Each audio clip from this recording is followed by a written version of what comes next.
Let's discuss the cycle of abuse. Children deserve to grow up in a harm-free environment, but gender-based violence often robs them of this. Now, this leaves them with emotional scars, and some end up being abusive later in life. Let's discuss it with at least try to find how to end the cycle with Banele Senatla from Save the Children. A very good morning to you, Banele. Thank you so much for your time. I mean, we've seen, this being used as a reason for why people are the way they are when they grow up. I know a very famous incident was Chris Brown with Rihanna back in 2009, where it was said that he abused, or at least laid his hands on Rihanna because he grew up in an environment that was toxic. He watched as his mother was being abused by a person that was supposed to be his father. But when do we get to a point where we don't use it as a reason for why we are men, at least the way we are? Yeah, well, good morning and thanks for having me. So, I think it's a tricky one. There's no quick fix to addressing any form of violence, whether it's gender-based violence or whether it's violence directly impacting children. But research has shown that violence is definitely a learned behavior. And it shows that children who grow up in households characterized by violence are more likely to normalize violence in their relationships later in life. And this is why then you find some of these children becoming perpetrators themselves in their adulthood, or sometimes even being re-victimized. We've seen it many times where somebody says, "Oh, I thought he loved me and that's why he beat me up." And so we've normalized it, and I think that's where we need to shift that narrative. So we need to start very early on in preventing violence against children. We need to start preventing violence in the home. We need to start preventing violence in schools. And as I mentioned earlier, there is no quick fix. Violence affects all of us, whether it's directly or indirectly. And, we find ourselves always using these big moments, such as 16 days of activism for no violence against women, or these big calendar moments, or we're waiting for a headline that's going to shock us before we actually take action and address any form of violence in our societies. But we can't wait. We literally have no time to wait anymore. It's happening every day. It's happening all around us. It's affecting so many children on a daily basis, and women, of course. And so it's everybody's duty to end violence, and end the cycle of violence. And we need a whole of society approach in order for us to actually really address the root cause of violence.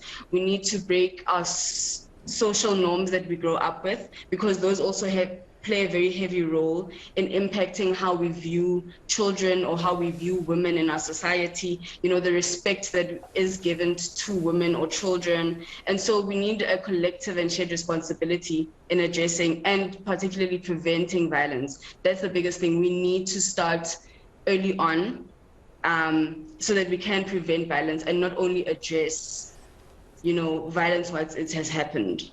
Okay, but I mean, I hear you saying that we need to. Everybody knows that we need to, right? I mean, we all know as a society that there's something that needs to be done. But what do we do? Here I am as Morena Mutupi. I continuously lay my hands on Banele Senatla, and she keeps coming back, to Morena Mutupi. Who's going to come in and say, hey, we need to? When do we actually start implementing the we need to? And how do we implement the we need to? Yeah, okay. So, for us at Save the Children, currently we have a program that focuses on promoting the use of positive discipline, and that looks at providing support and mentoring skills to parents and caregivers.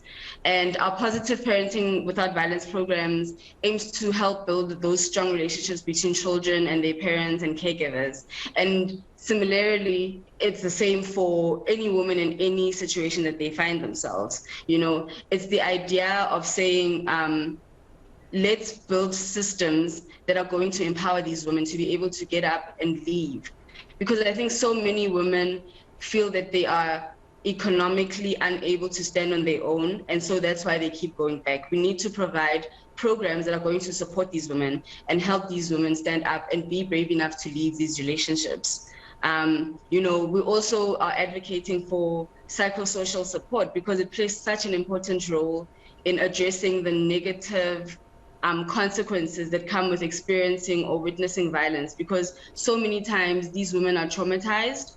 Nobody is addressing it. And so as a society, we need to start having these conversations openly and honestly. We need to partner with government. We need business to come on board. We need to ensure that we're investing in programs that are going to support these women and support any children that may have experienced some form of violence. Before I let you go, Ausi, has the justice system given up on women and children? Do you feel that the justice system is not doing enough in terms of protecting women and children in this country? I think we have really great legal systems in place as a country. The issue is we're very under-resourced and there isn't enough funding or investment going into the mechanisms that actually exist to help women seek justice and children seek justice. And so that's what we need. We have a justice system that does want to fight for women and children, but it's heavily inundated with cases. And we also need to find a way to support women to go and report cases, because that's another issue, is so many women walk into a police station and then they say, well, that's between you and your husband. Were you drunk? And we're constantly hearing those questions, and that easily turns a woman away. So we need to make sure that we are capacitating all our service providers or duty bearers within the justice system to properly provide effective care for victims of violence.